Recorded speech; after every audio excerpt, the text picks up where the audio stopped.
I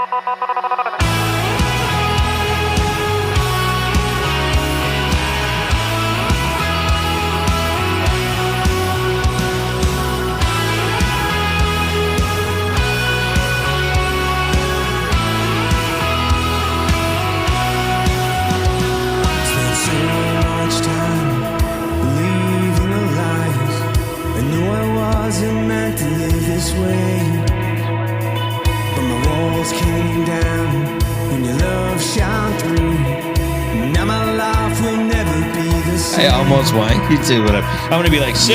Well, you got me to hold it for you? Yeah. All right. Welcome to UCAN Studios. I am your host, Isaac Walsh, and I am here with the CEO and President, El Presidente of UCAN, United Community Addiction Network, Aaron Rubio. Say good morning.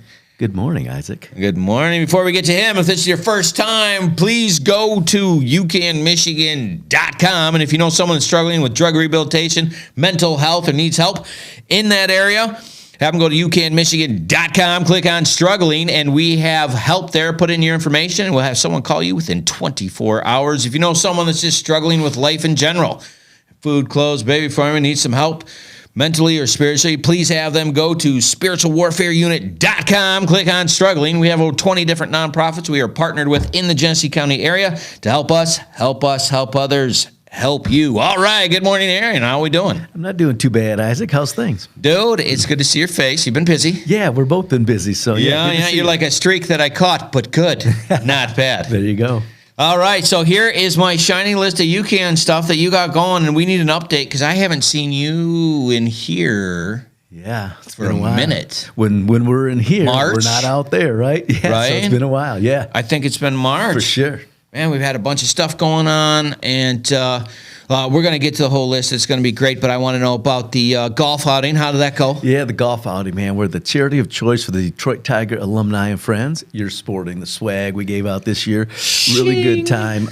Some great people, great corporate sponsors. It's our third year being the charity of choice, so really appreciative of that. It really helps us kind of in pursuing our mission. All right, and since the last time we talked, and I don't want to lie and pretend that this is all new, there's been a buttload, which I looked up, by the way, is exactly 126 gallons of wine. In case you're in snorkel. Yeah. So, yeah. Tidbit there. Got it. Yeah, well, that's why we have rehab. Moving on. But there's a list of things that we got going on and some exciting stuff.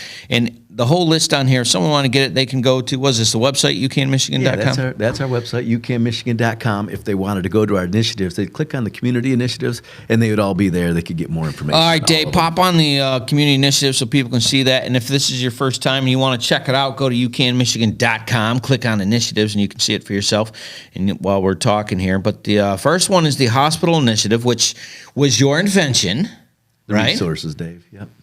So the hospital initiative was your baby in the start, and just a quick reminder why you did it, and then what's been going on. You know, in my journey, looking at the hospitals, the perception from the communities of they were of no help with us when fighting this fight.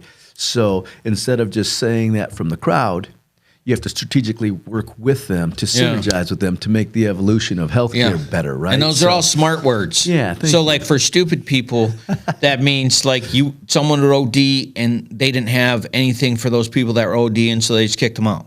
Yes, some of that community lingo they use, treat them and street them and those type of things. Absolutely, right? I know it's a battle inside of healthcare. It's been interesting to learn from them and synergize with them, educate them, to help change the mindset inside of healthcare. Yeah, but we got something cool going on with that, right? Yeah, right. So we have our mobile crisis unit we deploy sometimes to McLaren across the Thumb region in here in Genesee County. Also Ascension Genesis that we work with closely here. And we're talking with national projections of going with Ascension and doing some really cool things with our B team, we call it. It stands for buprenorphine Suboxone, which is a tool we use to stabilize those for withdrawal management, which is really the key function of the B team. The B team. That sounds like a movie. it's after the A team, the B team, right? Yeah. What we're happy about that is the change that we're creating inside of healthcare to identify, treat, stabilize, and discharge this at-risk population. That's how you reduce that community stigma of they were of no help. This is now taking that to the next level, and we're helping the staff understand that in the past, when you gave them a piece of paper, treat them and street them, get them out the door type thing, yeah, they were coming back because they weren't getting the help that they needed. Right. So now we go in and we help those with on opioids. Let's start with if they have some withdrawal symptoms going, we use buprenorphine, which is Suboxone, to handle their withdrawal management, and then they'll stay and get their health care taken care of, whether infectious injection site, whether a cardiac arrest, whatever the main illness is. Now we're diving deeper, finding a root cause of it, and sometimes it leads to substance use disorder, and that's where the B team comes in with withdrawal management. And then UCAN plays the community care navigation piece. We engage with the client while in the hospital, and then when they're discharged, we connect them to any medical assisted treatment services they need, groups, meetings, counseling, therapy, whatever it is. We're really, really promoting mental health as well because they really go hand in hand. Absolutely, and that whole process is being brought by us to the community, and we're looking to get that scheduled. Now, I know you had some meetings with multiple hospitals and all that. Was there any movement on that? Yeah, so man, we've had some really good meetings. We've met with Ascension's national team and really created some developments to how they want to expand our quote-unquote B-team model across the country with other Ascension properties. So we'll be doing that throughout the course of the next 2024, starting to spread with Ascension into their facilities as a UCAN in addressing their opioid use disorder patients, as well as their alcohol use disorder patients. Right. And both of those don't exist, so we're inventing this. Yeah, we're kind of so we have some great allies in the hospital. Dr. Danik,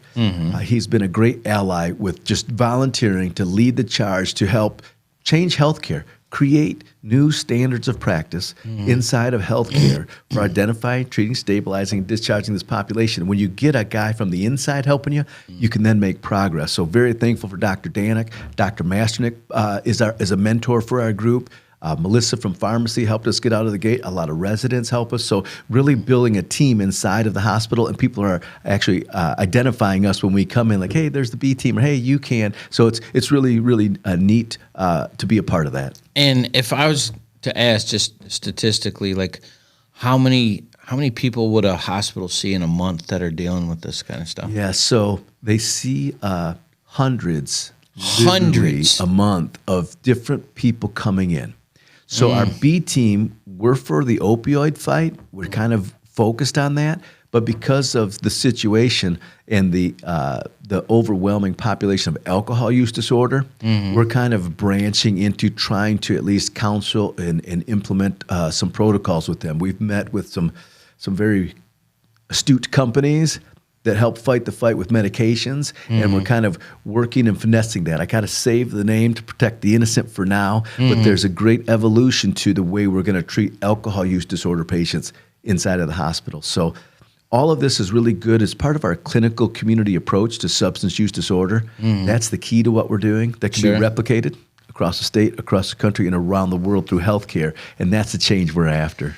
And I love that sentence. That's my favorite one. Around the state, around the country, around the world. I have heard it so many times, but it's true, right? Yeah, it's absolutely. It's the vision. Just keep hitting it. Yeah. All right. So the next one on our list that we have here is the schools initiative. Now, I haven't really heard anything. I know we did the videos, right, and helped the athletic directors with the drug addiction with the kid, or anything else been going on with that? So there's always evolution. Anytime we have an initiative, it's meant that we've seen some type of barrier. We've had some type of issue with trying to get our message out there. So with the schools, we went twofold. In the past, schools didn't want to talk about it because people would move out of their district, or they wouldn't move into the district because they were, quote unquote, having somebody come in and talk about addiction. And so we kind of softened that word to substance use disorder, and we kind of talk with them about mental health, substance use disorder. And now with today's America, the schools are far more receptive to talking about it. We've really made some headway with our injuries through athletics program, knowing that is a way in which people fall into these traps. Right. So just this week, we met with the CEO, Mark Ewell of the MHSAA. It's been an ongoing conversation. COVID slowed us down. A lot of other plannings have slowed us down. But again, we're still at the table with the right people, part of a committee that is kind of helping to increase prevention and awareness protocols inside the schools for our student athletes, which is very important. Yeah. because, man, your life takes off when it's young or it breaks when it's young. Both things can happen, right? Absolutely, absolutely. So addressing this dual purpose, we frame it differently for athletes and their injuries. And as that injury goes on, we need to just find ways to get people on the same page, right? So we've really brought together the athletic directors, the coaches, the team physicians, trainers, parents, and students to be on the same page with the prognosis, diagnosis, treatment protocols for that student athlete to make sure that we're doing the best we can for prevention. We get in there with education, increase awareness, and we think we can make a difference.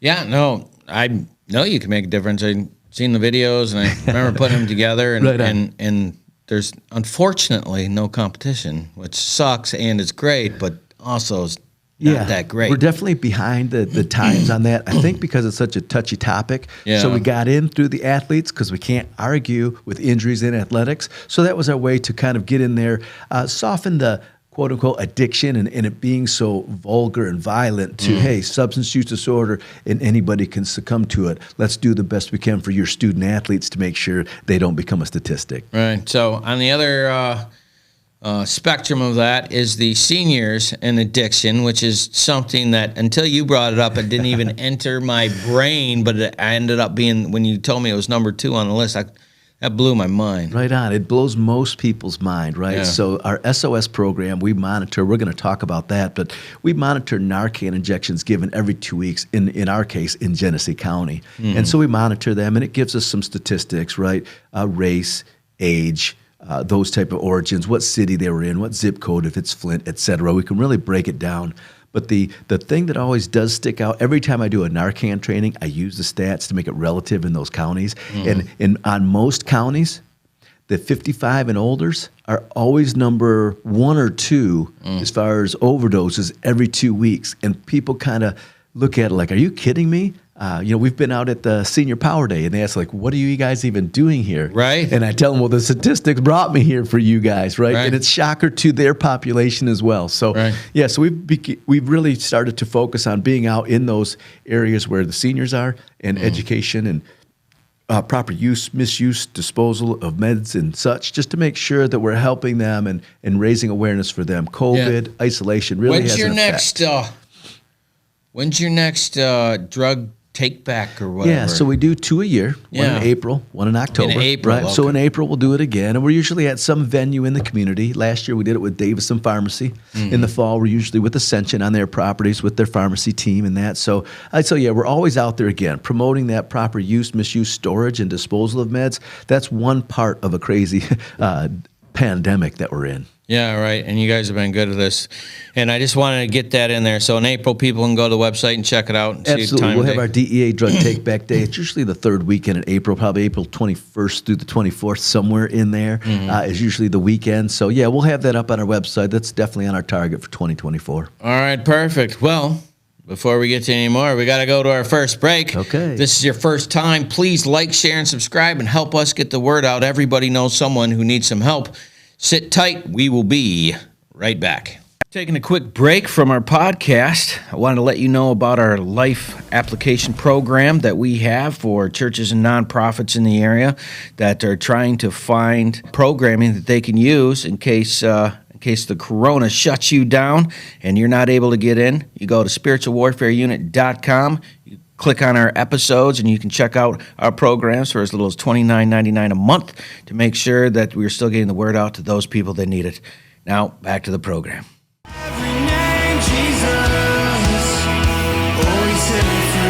Hey, it's Aaron with UCAN. We're down here at the Unity Fest the Heart of Flint is putting on, Kersley Park Pavilion over here on the east side. Doing a lot of great things out here with a lot of great people. There's all types of vendors, people giving away food and water and clothing, just a lot of resources for the community. UCAN's out here, and we're talking to a lot of people already whose loved ones have been afflicted by the disease of addiction. So we're able to get our information out, hopefully be able to provide resources to those folks in the future. There's freedom in your name, Jesus. There's real in your name. You break every All right, here we are at Unity Fest 2, and I'm here with the promoter, Jeremy. How are we doing today, buddy? Good, man. How you doing? Doing great. We're here at the UCAN tent, handing out for United Community Addiction Network, getting everybody here helped out. It looks like a full house. How many people do you think are here? A few hundred. We just opened, so I think it's going to get better though today because All right, and how many people you got playing today? we have 3 artists. We got Shantae Music, and we have Nick Hill, who's out of Saginaw, and then End of I. I don't know who they are, but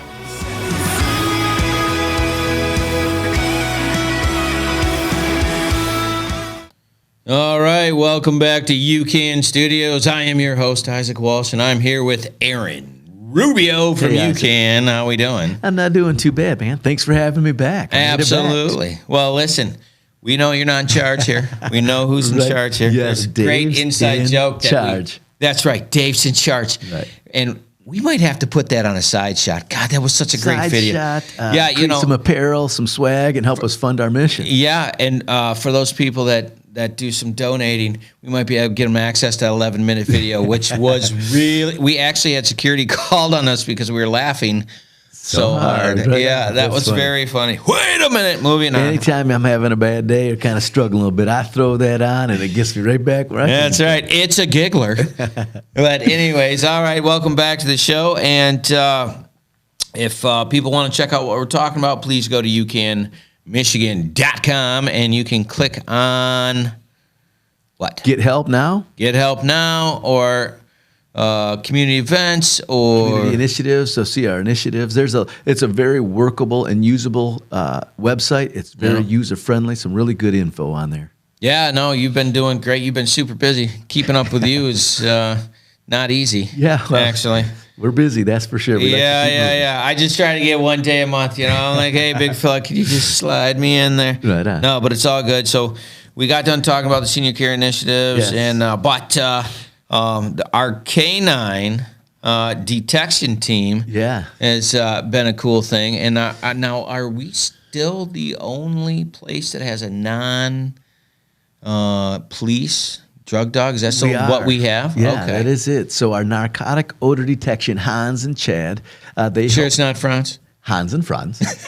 They do a nice job for us servicing our local entities, right? Yeah. We search all the treatment facilities around town. Again, just promoting a drug-free environment, helping them out. We do it pro bono so that there's no financial burden on the institutions, but we know that's always been an issue, and we're helping to fight that fight. So really done a nice job. Chad stepped up. Hans is a great dog, and they do a good job.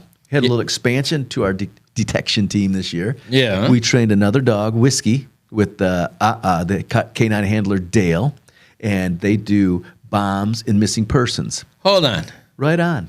We got a bomb talk? We got a bomb dog. Is that a thing? I didn't know that was a thing. That is a thing. We got a bomb dog and missing persons dog. So we looked at the scope of where our security team could go. We have a contract now with some other entities we're working with. Hans and Chad are inside of International Academy of Flint on the daily. They're also doing some event crowd control as well for all their events, basketball, volleyball, all of those. Yeah, football. And so it's really been a growing thing. It's really a cool thing. Chad's done a nice job with that. But then Dale stepped up. Again, both Chad and Dale are veterans. And so they've just got a passion for this. They love the dogs. So we had our trainer in here, and we put Dale and Whiskey through that class. Whiskey through the class. And she got certified to be a bomb detection dog, Wow. as well as a missing person. So if somebody is missing in action, we could actually help them. Or if there's like a bomb threat at a school or something or whatever. Yeah, there's probably protocols on a larger level for that. Where the bomb came in. I didn't get that part. Is some venues. Like if for elections coming up, to search a venue real quick, police dogs aren't always available. They may be on duty. Like that one like church thing they're doing in Christmas, you could have them come in if there. there's something there and it's big and you're expecting guests from all around in, you might have a pre-sniff done. Just to pre-sniff. Hey, just to ensure to be. Who do I talk to for ordering a pre-sniff? You go to our website under our K9 initiative. We have sniff and we have pre-sniff. Right. That's what I mentioned to you. We also have post-sniff. If somebody overdoses or something in a house and goes to the hospital, Hans can come in and do a post-sniff and find out if there's any other remnants. Well played. You brought that back in. I'm trying to get the train off the rails, but you won't let me. Very good. Okay. Oh. All right. We're going full circle. Let's roll to the next. That's enough. Moving on. All right, very good. And we have to have a little fun. Yeah, absolutely. All right, so my favorite course is next. We're going to be talking about the Beyond the Walls initiative with the jails. Wow. We've had some stuff. We got some things. Yeah, Man. we're really looking forward to 2024 and where this kind of goes to. Really excited about it. We've been working at it a long time, and we've been chipping away at it with piece by piece and doing what we can do to get through. And we have some really cool pillars to this thing that we're adding. Our Pathway Through Apprenticeship program that's going to be part of our Beyond the Walls initiative. And not only just focusing on it there, but really a focus on second chance individuals with this Pathway to Apprenticeship program, which will be a beast of its own. So, but getting our programming going, getting our biblical application classes in there, getting people prepared for a proper discharge. Our Beyond the Walls initiative is running well now. We do have some great programming going, expanding as we go, being asked to come to other places. But we have to pick and choose to make sure we do this functionally and strategically and know that we can handle it. Make sure our partners are there and get it out and access points. Now, can we talk about the DOJ certification? Yeah, man. So our what we're working towards with our Pathway to Apprenticeship program, getting that NAB2 certification, North American Building Trades Union certification, which means basically that the curriculum we use to educate these folks and get them their certifications are recognized across the country. What that does for us is gives us a great potential to sell the program, quote unquote, in Michigan and encourage the guys to be abroad, that they can go anywhere and use the certs. Right. But it also gives us our national growth potential, which is with teaming up with some of our partners. We feel like in 2024, our Beyond the Walls will be beyond the walls of Michigan and spreading across the country. So really excited about it. Will it be around the state? Across the state, around the country, around the world. You got it. Dude, you got that down. I mean, your tone. I mean, every time I hear that, I get energized. I'm going to at least one more time. I can report. Yeah, we'll get it one more time today. One more time. Yeah. Yeah, no, the Beyond the Walls initiative, again, being jail chaplain, doing the spiritual side of this. So, and where our heart is being able to get these guys an opportunity that's actually successful for them, and then producing this outcome, and then having the community be there. But to also have UCAN and all of these things, because the other thing is, like, when they get to jail, they take that shot, right? The Vivitrol shot. Yeah. And then when they get out, like, we have access points to that while they're processing and doing the housing and doing the rehab and getting in there and getting these programs. It's the best idea. It's been the best idea. It continues to be the best idea. I know we're like tooting our own horn, but it's 6 years of this, and it's just you're hitting it, dude. And I'm just we're getting traction. I'm really excited for us. You know, it's definitely been a grind. So you talk about getting some medical assisted treatment while incarcerated. Yeah. We're working to evolve that with the sheriffs, with some funding that's coming down with our regions. And so we're working on that. We'd like to be able to increase the amount of injections they can get while incarcerated. Right, because those suckers are not cheap. Man. Right. And right now the protocol allows for one upon discharge within 30 days of discharge. 30, right. So that's great. We'd like to get that, man, if we can give them 2 or 3 and get them thinking clearly upon discharge, we think we can have more success. So is that while they're in, or is that post once they're into their? We're working on while I gotcha. incarcerated. Now, when they leave there, we set them up wherever they're going to with their local MAT provider, medical assisted treatment provider, and make sure we have that continuity of care for them when it comes to that medication. So we have that all set up for them. We're now trying to go deeper inside the walls, because we know that the preparation, the clarity all makes for a better plan and a better chance of execution upon discharge. Now, and if I'm off on this, just tell me here, but isn't there something about the insurance too before they leave, or is that something that we're still talking about? Yeah, it gets complicated. I won't slow us down with that, but we're working with Region 10, who's a funder. But there's more. We're working with the state, who's a funder, working with the sheriff's budget, who can fund it. Yep. We got to snowball some multiple funds to be able to try and get that 2 or 3 injections while incarcerated. But that's doable given the partners that we have in the community. It's doable. The partners that we have at the table, including the manufacturer of the Vivitrol, is backing what we're doing. And again, we're saying MAT, medical assisted treatment. Vivitrol is one ally for that. It's dual purpose, alcohol and opioids, so it kind of makes sense. But obviously, the evolution to this going forward could expand the MAT protocols to buprenorphine and other tools. Yeah, no. The only reason I brought it up is because again, the idea is so encompassing, right? It takes a village to get there, right? But we've got all of these things in place, and all of these pieces are moving, and we're sitting there, and it's all coming. And it's when you sit and talk about it, sometimes people are like, "Man, that's really overwhelming," and it's like It can be. And I love how you're like, "Well, that's one pillar," and then I have these other 13 that I was working on, and you just like switch, just ding, ding, ding, ding, ding, right? It's that That word. Sorry, Yeah. that one. Compartmentalization, I call it, right? Yeah, It's yeah. being able to do and shift it. It's a blessing and a curse. Right, and it's both great and not great, right? You got Oh, it. It's my like gosh. it's like a controlled ADD, if there was such a thing.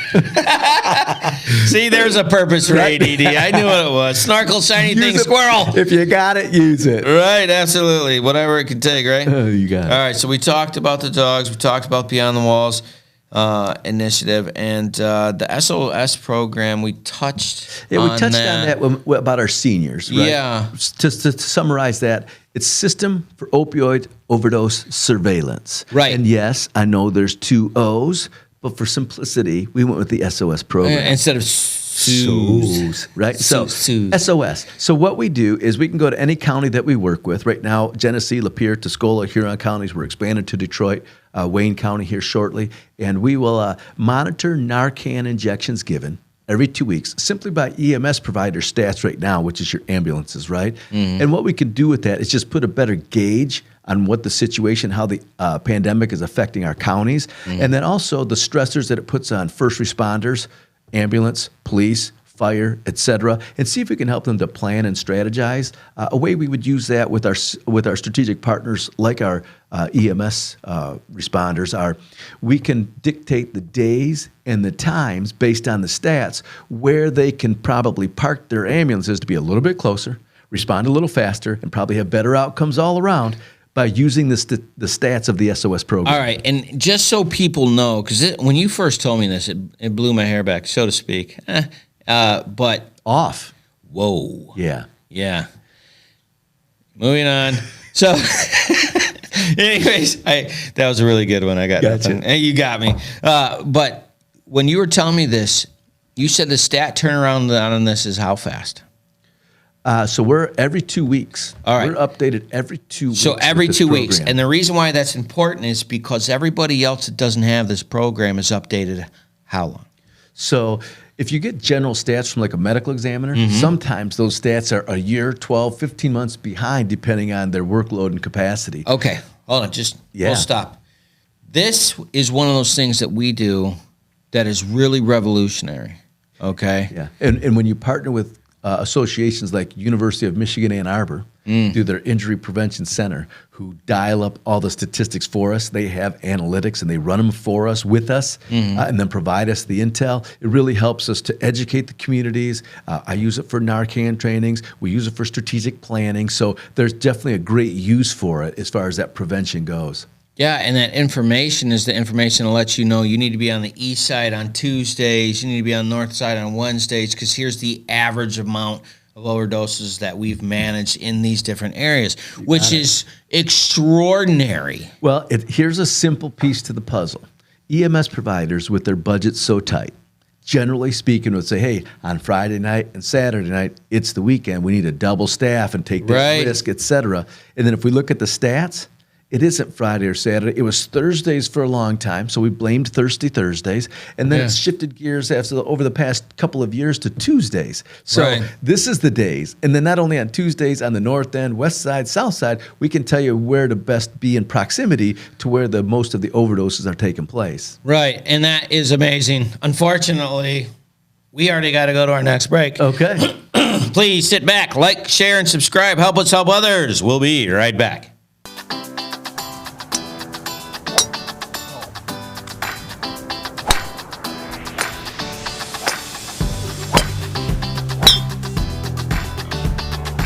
Hey, it's Aaron with UCAN. We're out here at our 3rd annual golf outing here in the Genesee Valley Meadows. So, really good day. We have a great number of teams, great sponsorship, great people.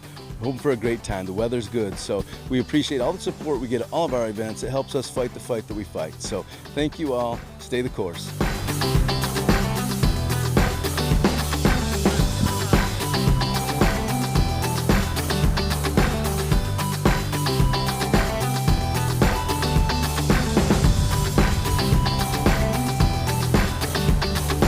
a lot of fun with a good cause. This is a very good cause, and I enjoy doing it. And my sons are with me today, and we're just going to have fun. We know we're not going to win, but we're going to have fun.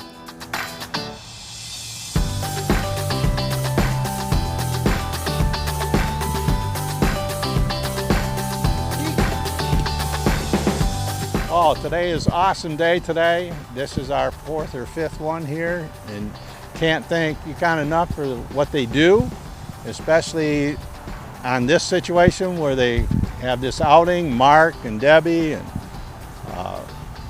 all of them. It's just an amazing outing, and I couldn't think of it brings back memories, but it's a wonderful thing, and we really appreciate it.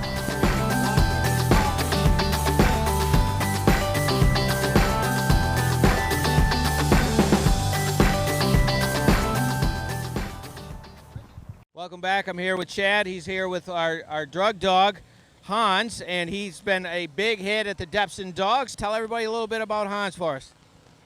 Hans is the man. Hans loves to find drugs. We take Hans and we search different rehab facilities, schools. We actually got Hans to serve the public. So, you know, anybody in the public sector that wants any type of search, if you send a kid to rehab and you want your house swept before you come home, feel free to give us a call. Schools, they're a great deterrent as well. I'm here with the regional chaplain down Genesee County. Kenny is here. They do great work inside the jail. Can you tell us a little bit about the programs that you guys have inside the jail? Yeah, we have an opportunity that the sheriff allows us to come into the jail as guests to share the gospel of Jesus Christ with each one of the inmates that want to hear that. We have programs within inside the jail that we have Bible studies, we have people that come in and do one-on-ones as the inmates request it, but all of that's an opportunity to give them a choice at a different life than with the choices that they've been made to get here. Outstanding, and they're one of our partners in the community to help people who are one of the people that help win, help us, help you, help those people around. I'm here with AJ. He's one of the committee members from Back to the Bricks. How do you think it's going today, bud? Good. Yeah, I mean, everybody's here, everybody seems happy, and we're doing it up in Flint just right. Yeah, it's been a really good time. We're right by the jail, hanging out with some very cool cars. And right to our left is their son was a deputy who had passed away. And so what they do is they have his car come out and they show it off at the different shows. We're sitting down here with UCAN and Reach the Forgotten and Spiritual Warfare Unit and Depson Dogs and Back to the Bricks, of course, with the cars because you guys are the cool kids. We try. You do it good. All right, we'll be around. All right, welcome back to the show. I am your host, Isaac Wallace, and I'm here with El Capitano, Aaron Rubio. How we doing, buddy? Isaac? Doing good. Oh, we're just hanging out, talking about stuff we're passionate about. Right on. That's easy to do, right? It is, and since you have perfect ADD. Right. Control. We were now switching. Controlled ADD. Right. Flip the switch to the next thing. That's right. We can only laugh like that behind the scenes. Moving on. Which that video is really funny, by the way. All right, so we did the SOS program, and now we're going to do prescription digital therapy. First of all, please tell everybody what that means. Right on. So we learned through COVID, when people lost their connectivity to their people, to their counselors, to their groups, to their outpatient treatments, all of those things, our population went crazy. So what that did is the silver lining to COVID was our world of substance use disorder had an evolution. We've now started using telehealth, so more people could be received and we could increase providers in certain rural areas and get the treatment that they needed. It also acknowledged the prescription digital therapy side of things that are coming to play. So prescription digital therapy is a tool people use that can help them to kind of work through recovery. There's contingency management involved. It helps to evolve individuals. And then there's also some tools that help us to identify some mental health potential diagnoses, and we can help work with our clients. So we're using both of those and really having some good success. We recently just latched down with ProM, and ProM is a tool we can use. It has all the assessments, mini assessments, self-assessment tools that can help us help someone depict a possible mental health diagnosis. All right, hold on. Really There's cool. a bunch of information in there, and I just want to slow down a little bit. Okay. All right, so someone is struggling in mental health, Yes. they can go to UCANMichigan.com and click on what? They can click on nothing. They can click on Get Help Now. Get Help Now. And request a mental Within health 20 screening. Okay, so then they get the mental health screening and they take a test, and based off of the answers, what happens? So there's multiple assessments. It gets pretty deep to identify it for everybody. It may get too deep, but we use the DSM-5, the GAD-7, assessments that psychiatrists use to create a diagnosis. We've digitized now, because it's the digital therapy, digitized, and I can sit with someone or I can email it to someone and they can answer questions accordingly. And as long as they're honest and they're trying to do that self-assertiveness and identify and be truthful, we can get a 85-ish% diagnosis for that individual. Okay, perfect. So they do this, Yes. Then what happens? Right on. So then I would say, Isaac, we're going through this. I've already suggested that we all do a mental health evaluation. We call the psychiatrist, and it's not for 6 weeks, 8 weeks down the road. Right. It's something. You can use this tool that I can say, hey, Isaac, we did this screening, and you have potential ADD, bipolar, depression. I can print out the reports, the characteristics of those diagnoses, and say, hey, do you identify with any of these? Do any of these kind of resonate with you to be like some of your character? And if you say, yeah, some of that does, we can start to talk about tools to cope with that mental health evaluation. Now in 6 weeks, 8 weeks, when you go see that psychiatrist, You got good information. you got good educated information. You have some understanding of the disease. You've identified with it. And then a psychiatrist we've waited this long to see, and how long is the follow-up going to be? He sees that, wow, they use the DSM-5, they use the GAD-7, they use these mini Do assessments. they have access to those? Oh, yeah, they'll have access to all of it. Oh, on nice. a printed report. And then once they see that what the assessments we used, it'll bring instant credibility to the outcome. So the first meeting is actually informative. The first Like meeting with the- them between the is person that actually took has the some test and the- movement that can be made. Yeah, because they're like, oh, I see you did it. Yeah, I'm feeling so it yada yada. expedites the process, right?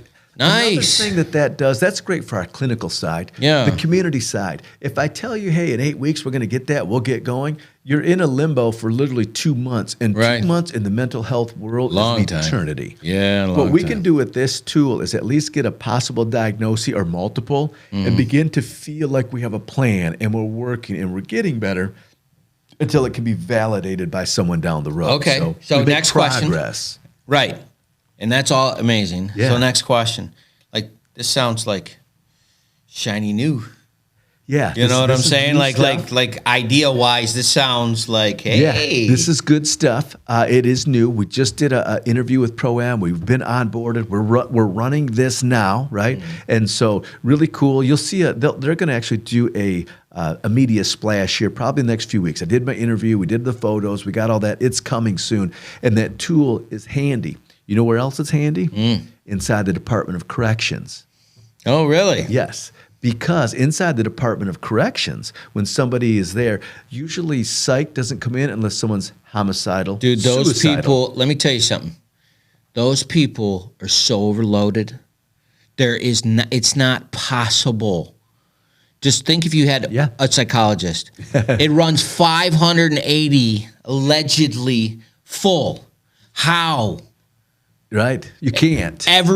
You cannot do it. So this thing here, This tool, and now that keep in mind, is so big. typically they only go a C for homicidal, suicidal. Yeah. If in our classes we're just promoting, hey, everybody should kind of do a mental health assessment, Yeah. kind of, identify some traumatic events as a child, right? Adverse childhood experiences, undealt with grief.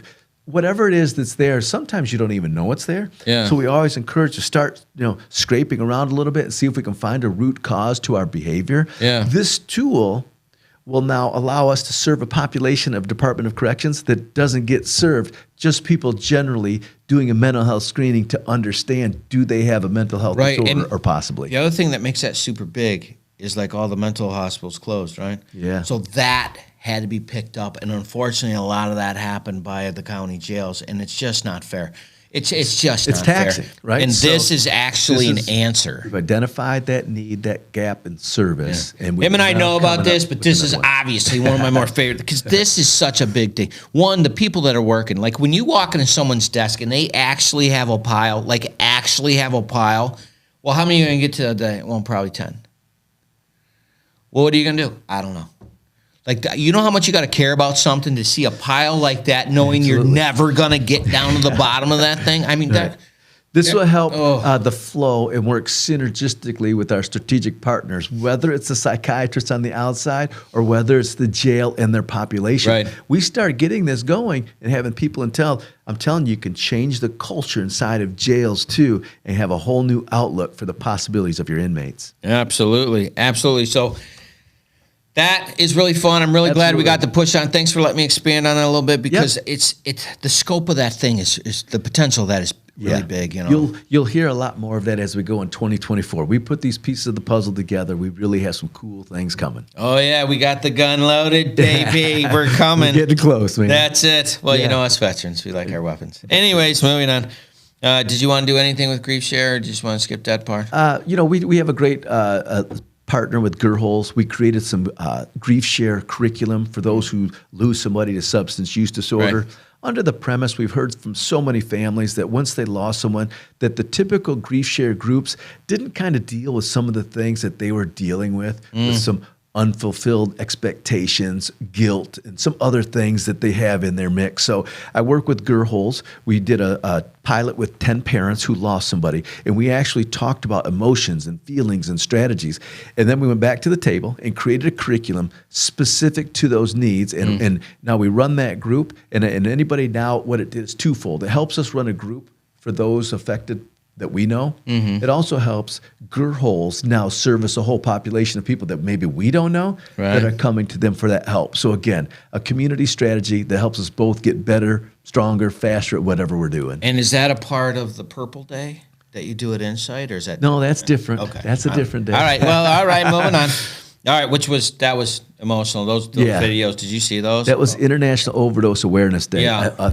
Did you see those videos, those interviews? Yeah, those are touching, right? Those are real deals. Dude. So Well, intense. coming from someone who grew up in an environment like that, one of the ladies there reminded me of some of my mom's story when I was growing up, and I was like we were reviewing that, and I was looking at it, and I was like, I got to shut that one off. I mean, it was just, and it hit so hard. I was like, what can I do to help these people? Oh my goodness, man! Hearing those stories is crazy, right? Right, emotional day, an intense day. It's the reason why we fight the fight we do. We try and help somebody not succumb to their addiction. But it is the day of remembrance. It's also a day of rejoicing for those who have found sobriety, right? And then we know that people are still fighting, so we pray for those that are still fighting the fight. And so it's a big day. We touch all the emotions with everything, but a good day we always have here. It's always August 31st, and it'll be right out here again in front of Insight. Yep. In front of Insight. Food was good. Weather was beautiful. Weather was perfect. Had the DJ out, food man. truck, DJ. It's a good time, very informative, sharing some stories. It's good stuff. All right. Moving on a touch on that, I got a couple of minutes where we're going to go to break. So we're going to start with this, and we're going to pick up with it after the break. Gotcha. Right? But my fellow brother and the veterans for the UCAN initiative. So so our veterans, we love our veterans, right? And we know it's a underserviced population, right? So we try and focus on how can we help those that come to us, but we're also trying to take a proactive approach and try and get out into the veteran community. And I have this guy who handles our veterans, kind of leads the way they're making connections, Isaac Walsh. What? Yeah. So how about you, Isaac? Who's that guy? That's that guy. Who's Never heard of him. Who's Next. that guy? Is that from Greece? Yeah. So we got... You flip it on us. You tell us what we're doing. So what happened was... the veterans thing, and you told me to take a look at it, and it's been helped. And the funny thing is that the veteran services, and especially in the Davison area, is massive. And so I have a list of that we're going to be putting up very soon of at least 20 nonprofit groups. I got to tell you about this one because it was crazy, but a great idea, but crazy. So it's this group called Hope Floats. Right? Okay. And they have cabins that float on a lake, and veterans can take their families up there on break. I was like, all right, that idea is interesting, but we got to go to break, and I'll tell you about it when we get back. Please like, share, and subscribe. Sit tight. We'll be right back. I'm really impressed with the teachings that Isaac has been bringing to us, as this is all based from Proverbs. I like it because it's simple, and it doesn't matter who you are. It's very easy to understand and apply to your life.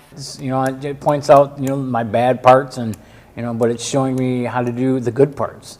And you know, I'm trying to apply that and, you know, make a better life for myself, because I'm tired of where I've been. It's impacted a lot of the guys as they continue to talk and ask questions after the meetings, as they speak to one another regarding the meeting and the messages and the topics that are being brought up, which are down-to-earth topics of situations and things that we live with on a day-to-day basis. He takes the Bible and he breaks it down into simple terms and where you can understand. And like I said before, sometimes a lot of churches, even the Salvation Army, sometimes we start using these big words that people don't understand, like even saying someone got saved. Well, what does that mean? What does it mean when you say someone got saved?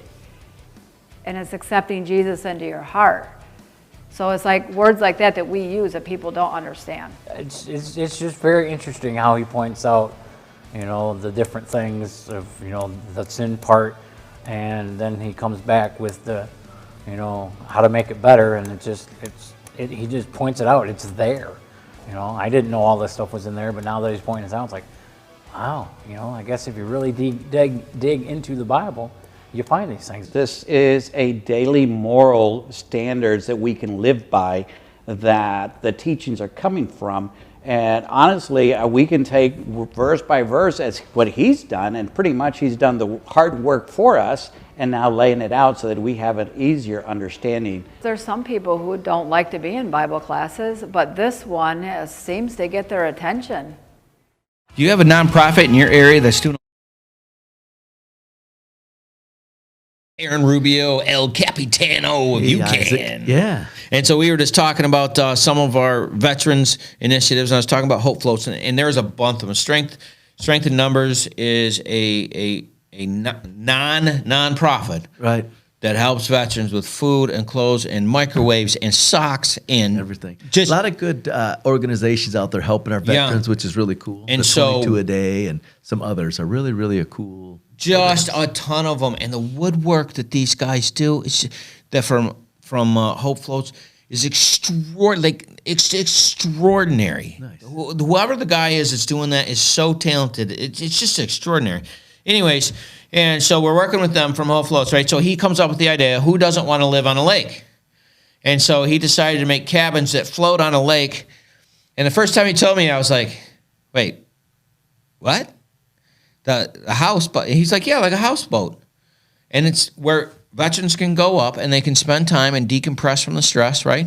Because PTSD and stress and drama. And I'm like, and then he filled the pond with catfish. So you're going fishing, right? So you're sitting on the dock of the bay. You literally open the cabin door. Bouncing. Yeah. You know, and you're just chilling and you can go out there. It's unbelievable. That's just one. Yeah, that's just one. But like Genesee County Veterans Services, right? We're going to have them all on our podcast, and we're going to have direct connects to all these people so everybody can find them. Thanks to UCAN, and we will get all that information up, and we will have that under our Veteran Services. And there's just a bunch of stuff. They're doing a function where we got to speak February 3rd at the Davison VFW. I think there'll be over 30 different groups there, and we're going to have that whole list. And they don't even know about the skilled trades thing or any of that yet. Skilled trades, because one domino to get the next domino, right?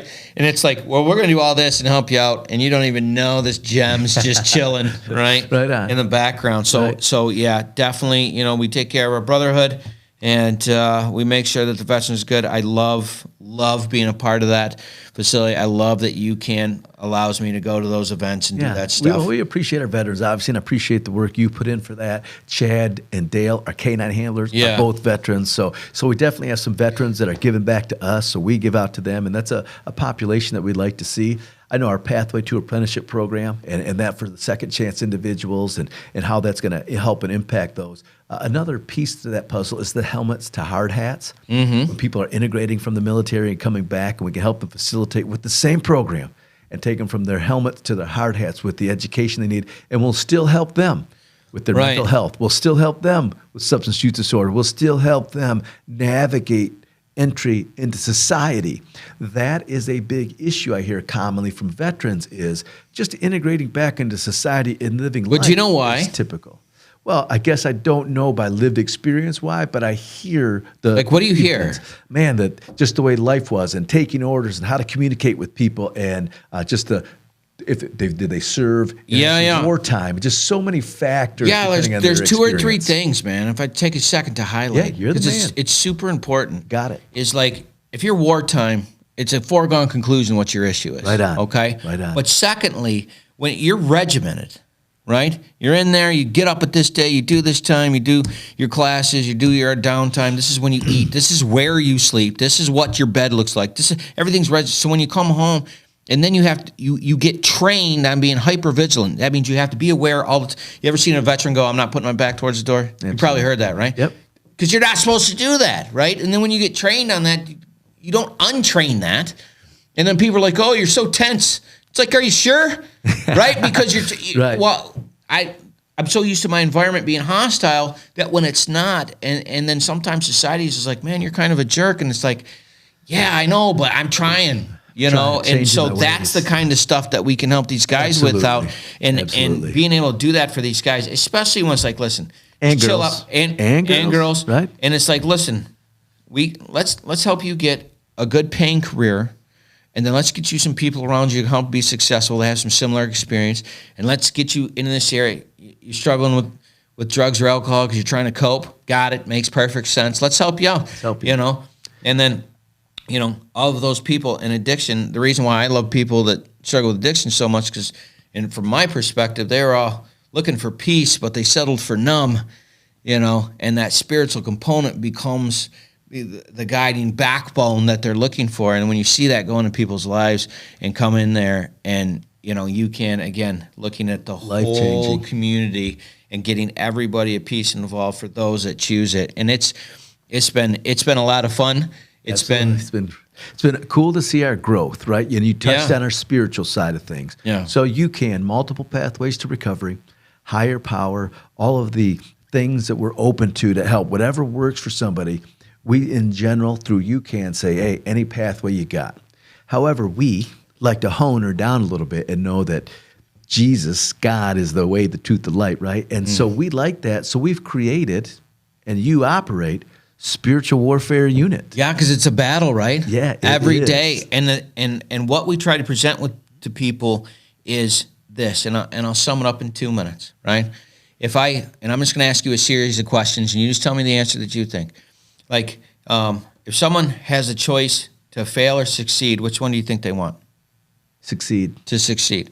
If someone has a habit of failing, is that going to be an outcome of practicing failure or success? Outcome of practicing failure. All right, so they practice failure, they create failure. So then it becomes, how do we identify it, right? This is why I like definitions. Sin, by definition, just means to miss the mark. So think of an arrow, you're shooting it, you missed, right? God, by definition, is perfection, means hitting the mark perfectly. And there's two wisdoms. There's a wisdom from below and a wisdom from above. Sin nature, sin's way, is a wisdom. There's a choices: pride, anger, wrath, hatred, envy, right? Which result in depression, frustration, anger, right? And those are the outcomes, shame, right? Those are the outcomes of those choices. So there's a wisdom that literally is named sin's nature, sin's way, sin's wisdom, is a wisdom to miss the mark. Versus God's wisdom, which is a wisdom to hit the mark. But we're born with that nature, so we think that's the answer. And you can prove that all wrong with this. If you get mad, can you choose to not be mad? Yes. Weird. Right? Yeah. And it's we sometimes people don't even know that's a choice. It's extraordinary to me that they don't understand that. And in spiritual warfare, we identify the things they struggle with, let them know that there's choices, and that you don't have to do that, but it is a choice, right? And that produces the outcome, which leads back into all the stuff that UCAN does, because we are providing choices for people. Did you get into something that you probably shouldn't have? Maybe. Did you make choices you probably shouldn't have? Probably. So what do you do now? Do you continue to make those choices, or do we make different choices? Because if you know the choices you make produce an outcome that is unsuccessful, would you do that again if you knew that, right? And that's what we were able to give them, and you've been a big proponent of that, and that's what we try to give people. Again, Spiritual Warfare Unit under UCANMichigan.com, and we are going to be around the state, around the country, and around the world. You got it. That's right. And I appreciate your work on Spiritual Warfare Unit, both on the podcast, inside the jail. We have some great growth potential with that going on, so really cool. So make sure the spiritualwarfareuNit.com, like, share, and follow, as you like to say. That is our focus on, as UCAN, is highlighting other nonprofits in other avenues of clothing and shelter and food that help people. Right, because once you become successful, once you've gone through the UCAN, rehab, housing, therapy, mental health groups, and you're doing your life, and you got your career and your skilled trades job, and you're going to need a church that supports your faith-based community. You're going to need help with clothes and food till you get your stuff on your feet, and that's what we present on the back, the caboose of the engine that is UCAN. Right on. But there's two other things that that him and I have talked about, but I kind of want to highlight. So we're launching the UCAN. I don't know if it's going to be UCAN or UCAN Michigan. What do you think? YouTube channel. UCAN Recovery. UCAN Recovery. UCAN Recovery Michigan or UCAN Recovery? We'll talk about that, right? Well, yeah, but we're going to be having those on there because we are going to be having our success stories on there so people can see that, because when you're struggling, you can see people have struggled and succeeded just like you, and they'll be able to do that. I'm really looking forward to that. And then also, we just launched our Ministry Mafia, which is the nonprofits and faith-based stuff that we're working with. That's all going to be underneath that in Spiritual Warfare. We were able to start our motivational speaking, and we have our radio show, and we have our podcast, and we have our television show, and we have our international television show, because we will be around the state, around the country, and around the world. So we are set up to be able to do that. So people that are looking to do marketing and need someone that has access to that, we do that. We have a wonderful producer and editor and team, and Aaron has been really great with that. I think that's all the toys. Also, let me throw in a quick thanks to Dave, your guy, our guy, who spends a lot of time doing what he does, and videoing and editing and all the things. So we appreciate that time, effort, energy. You know what's funny? You know how God tells people they're good at stuff? And you don't ever want to do that thing ever. Don't tell Dave. Don't tell Dave. Okay, my bad. Can you strike all that? Yeah, we're going to take that back. Take that back. Dave, just edit that out so you didn't know. Cut that, Dave. That we were bragging about. Sorry, buddy. Dude, he sits there and he's like having a ball, right? He's just having a ball. And watching him do that stresses my brain. I'm just seeing him do that. And I'm like, tick, tick, tick, tick, tick, tick. And he's just, but that was freaking amazing. I missed your face. Man. I appreciate you having me back on, catching up. I know we do catch up, but in depth on all of these, it's always good to catch up. Let people know that, hey, we're still here, we're fighting, and we will, in a warrior's mindset, continue on the way fight the fight we do. And I look forward to the UCAN Recovery Podcast. That's probably what it's going to go with. Thank you so much for hanging out. If this is your first time, please help us help others. If you know someone that's struggling, please go to UCANMichigan.com. Click on struggling, have them punch in their information, and someone will get to them within 24 hours. And if you know someone's just struggling because life sometimes sucks, please go to spiritualwarfareunit.com. Click on struggling. Click on our nonprofits. Get in touch with somebody to help somebody. Help us, help others, help you. You have a great time, and we will see you next time. Do you have a nonprofit in your area that's doing a lot of work that people should know about? Feel free to contact Spiritual Warfare Unit at 810-715-9319, and we would love to have them on to see what good they're doing in the community and find out their story. Thank you so much.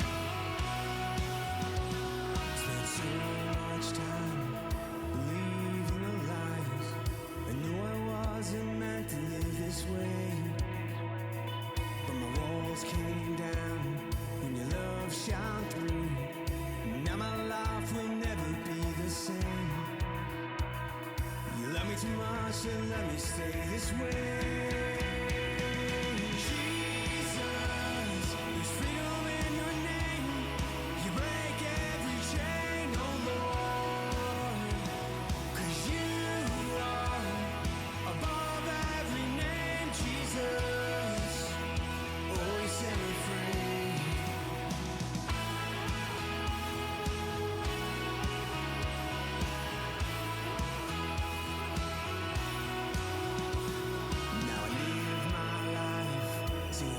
songs of praise, proclaiming everything you've done for me.